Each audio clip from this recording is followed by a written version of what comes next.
Jeffrey. You know, I have to give a speech first, though, so we're going to have a little comments from me and some drum roll. So thank you for the introduction. I'm honored to be back to announce both the winner and runner-up for today. And I was honored to announce the Challenge 2 winner earlier this summer. And as we head into the end of October, it is also, besides snowing out, it is the end of Manufacturing Month here in Massachusetts. So this is just a fantastic event to wrap up Manufacturing Month. And I just want to talk for a second about the MERT. Folks have made a lot of references to it, and not everyone may be familiar with that program, and it stands for the Manufacturing Emergency Response Team, stood up by the state of Massachusetts with many, many partners, and we led the effort to manufacture PPE in Massachusetts with Massachusetts manufacturers who pivoted their operations. We had 50 companies who have pivoted, and we were looking for the companies that could pivot and at scale, and boy, have they ever. So 12 million pieces of PPE, gowns, face masks, face shields, swabs, so many other things have been put into the marketplace to help with the COVID PPE shortages that were occurring, and that is being generated from right here within Massachusetts. So we're really, really proud of the Massachusetts manufacturers who have stood up to that. In that process of trying to identify those manufacturers, however, we saw so many other companies that had great ideas and great potential. And that's why we stood up these intrapreneur challenges, to be able to help those companies get to market with their ideas for helping to slow the spread of COVID-19. The team at Lever has been incredible in working with these companies. Speakeasy was our winner of the first challenge, and they're in production now. I ordered face masks, face coverings from them, and they arrived.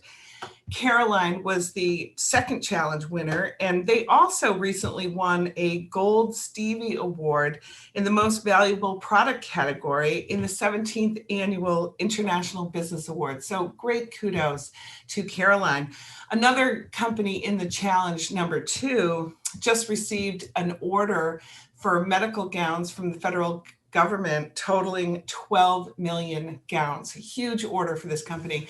And those companies that I just mentioned have all benefited from these challenges and the accelerator program that the Lever has put together. So big congrats to the Lever team.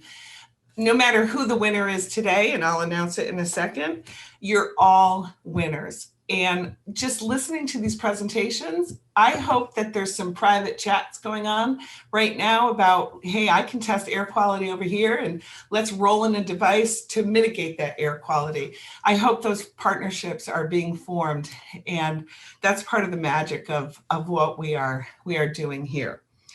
So without further ado, couple more points. We've run 3 challenges. Over 30 companies have participated in these challenges. And today, it's my honor to announce the runner-up from today's pitches. So please join me in congratulating Lee Ann Herman from Phillips Enterprises out of Northampton as our runner-up. Thank you. Well, got you in the background. So, you've got, who else is there from your team? Kelly. Hi, Kelly. Hi. It is really great to see your team spirit, and also the presentation was so good. Thank you. You know, it's really inspiring to see companies coming together and really just leveraging their own resources to say, if we just did this a little bit differently, we could make such a big difference. So give me your reactions and your thoughts about being our runner-up today. Well, we're very excited to be recognized, and we're hoping that we can make a difference in the local community with our Take Along barrier. So we're hoping this will help open up some opportunities for us. So thank you very much. And You're thank welcome. you, Peter, for providing us the opportunity to compete. You're welcome. And congratulations to the team. Thank you. So with that, we are going to announce today's winner. And as has been mentioned, this winner will receive a $25,000 prize, which is to be used to help scale the production of the product or service that was presented today. The winner of Challenge 3 is Thomas Kennedy, Industrial Polymers out of Shrewsbury. Thomas, wow. Congratulations. Wow, I'm a little bit shocked. Why? Well, we're kind of an old line manufacturing company, and we kind of grit it out every day. So that's what we tried to do with this challenge. And to be honest, we were taken aback by a lot of the things that we saw in the industry, and that's why we went into this challenge with people not being able to open up because of the HVAC programs they had. And we know a lot of contractors, and we went to them and said, what would really help out? And they said, well, we've got these great systems for circulating air, but that's a problem because they're going to send virus all over the school. They're going to send virus all over the office building. So we said, well, we know how to make things and make them fast and make them cheap. So maybe we can collaborate on this and get something done. And a lot of this too is due to the great universities we have here in Massachusetts, because I did go to my kitchen cabinet, if you will, on chemistry. And I said, hey guys, what do you think can be done here? What can I infuse this with? What do you think about different materials?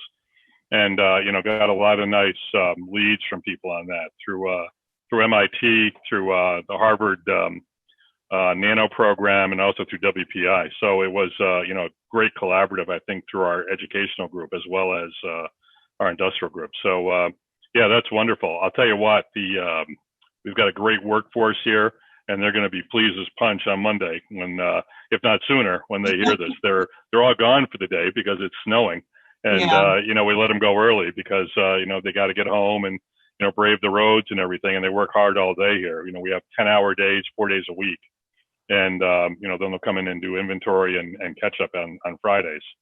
So it's wonderful to hear that, and it's really, I would give it over to them. I'm the face of the company at this point, but the Dacey family has invested in the company, and I tasked a lot of the guys in production to get things done, and they did.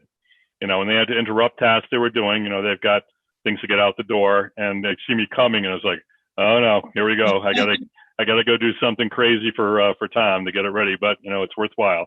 And they were very helpful. So yeah, it really was a great team effort. So we're very appreciative of it, and we look forward to applying the money towards the sensor system. Again, we got to the point of being really upset about why can't we affect this process. We did it with the gowns, cutting over 1 million gowns. You mentioned how many gowns were cut before. Yeah. We said it felt so good. We had a regular meeting that we'd have in production, and I tell people you're saving lives in Boston by doing this. And you could see them stand a little bit taller when I said that. And then when we bought our new machine with the help from the state, we had a kind of a donut and coffee party, and they were all excited about that. And kind of opened their eyes a little bit to saying, this is a real thing, and we're making an effect here, and this will make them feel even more so that way.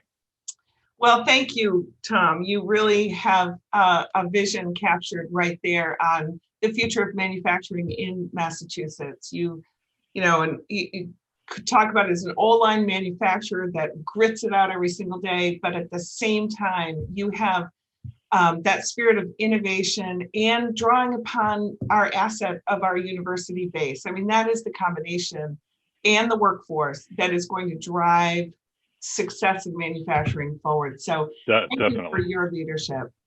Definitely. Well, thank you. Thank you.